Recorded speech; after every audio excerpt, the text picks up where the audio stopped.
Hello guys, सुबह का राधे राधे, जय श्री कृष्णा। तो गाइस, आज हम आपको बहुत ही अच्छी कथा सुनाने जा रहे हैं। इस कथा से हमें और आपको ज्ञान ही प्राप्त होगा। सुमंत्र जी का अयोध्या लौटना। श्री राम को पहुंचाकर जब निषाद राज वापस लौटे तो देखा सुमंत्र जी वहीं व्याकुल खड़े हैं। वे हा राम कहते हुए लंबी सांसें ले रहे थे। रथ के घोड़े भी घास चरना छोड़ दिए और श्री राम जिधर गए थे उधर ही मुड़ मुड़ कर देख रहे हैं।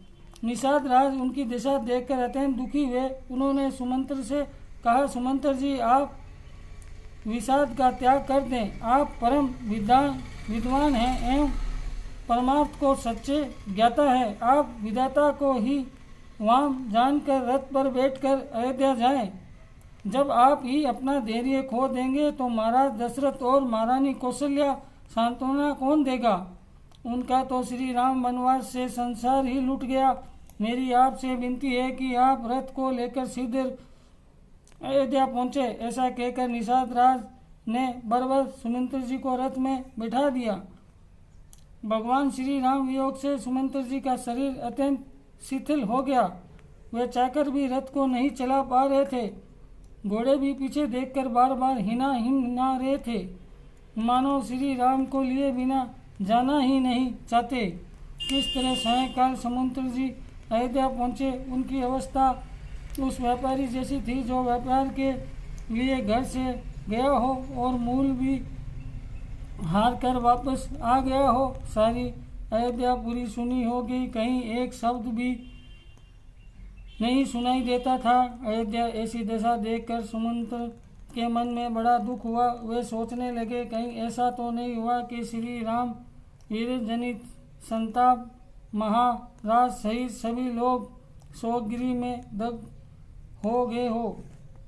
चिंतन सुमिंत्र जब नगर के द्वार पहुंचे तब हजारों लोगों दौड़ते हुए रथ को घेर लिया और श्री राम कहाँ हैं ये पूछते हुए रथ के साथ दौड़ने लगे। उस समय सुमंत्र ने उन लोगों से कहा, सजनों, मैं गंगा जी के किनारे तक ही रघुनाथ के साथ गया था। वहाँ उन्होंने मुझे लौट जाने की आज्ञा दी। मेरे काफी अनुनय विनय के बाद भी उन्होंने अयोध्या लौटना स्वीकार नहीं किया, अतः मैं उनसे विदा लेकर लौट आया हूँ। वह तीनों लोग वहाँ गंगा के उस पार चले गए।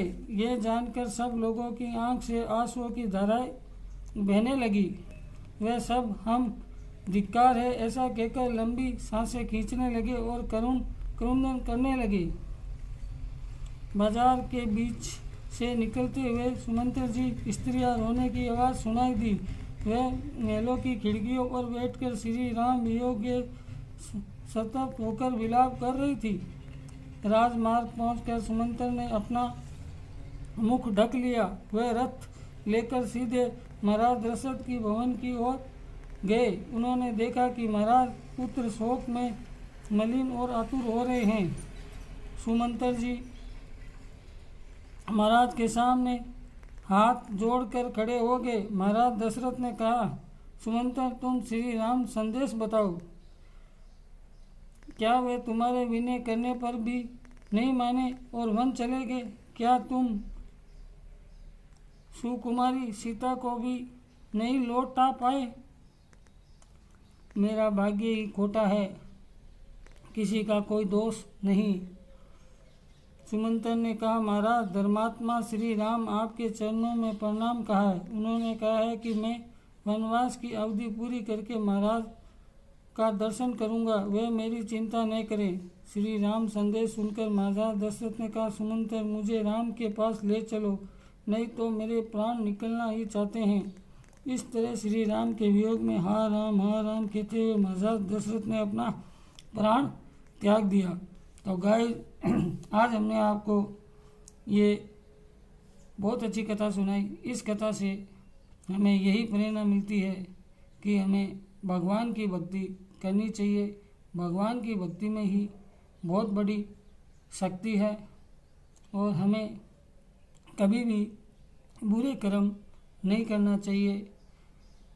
तो गाइस, आज के लिए इतना ही।